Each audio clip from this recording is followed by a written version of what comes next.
જય શ્રી રામ. ભક્તિપદ યુટ્યુબ ચેનલમાં આપ સૌનું સ્વાગત છે. આજે આપણે રામચરિતમાનસની એક ચોપાઈનું શ્રવણ કરીશું. એ પહેલાં આપે જો આ યુટ્યુબ ચેનલને સબસ્ક્રાઈબ ના કરી હોય તો તેને સબસ્ક્રાઈબ કરો, લાઈક કરો અને શેર કરો. ચલો આપણે હવે ચોપાઈનું શ્રવણ કરીએ. પ્રભસી નગર કી જય સબ કાજા, હૃદય રાખી કૌશલપુર રાજા.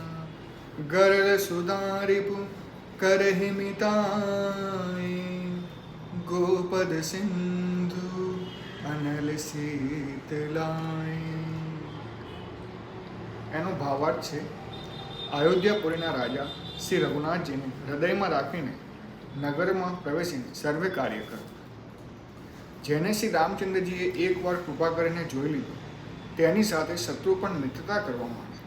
એના માટે વિષ અમૃત થઈ જાય છે, સમુદ્ર ગાયની ખરી જેટલો થઈ જાય, અગ્નિમાં શીતળતા આવી જાય.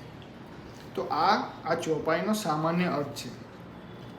પરંતુ આ ચોપાઈની શરૂઆતમાં કહેવામાં આવ્યું છે કે પ્રભસી નગર કી જે સબ કાજા, હૃદય રાખી કૌશલપુર રાજા.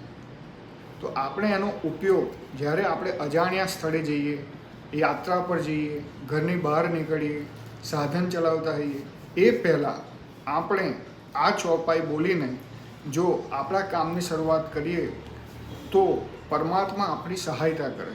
જો આ ચોપાઈને હવે આપણે ફરીથી સમજવાનો પ્રયાસ કરીએ કે હનુમાનજી જ્યારે લંકામાં પ્રવેશે છે ત્યારે આ ચોપાઈ બોલે છે કે પ્રભસી નગર કી જે સબ કાજા, હૃદય રાખી કૌશલપુર રાજા.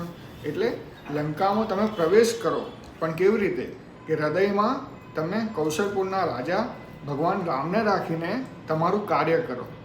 તો તમારું કાર્ય કેવી રીતે સફળ થશે?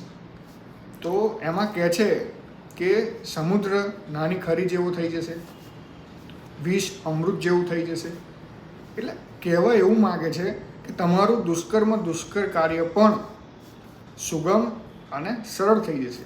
તો આ ચોપાઈનો ઉપયોગ આપણે એવી રીતે કરીશું કે જ્યારે આપણે ઘરની બહાર નીકળીએ, કોઈ અજાણ્યા સ્થળે જઈએ, તો આ ચોપાઈને બોલીને જઈએ તો ભગવાન આપણી રક્ષા કરશે.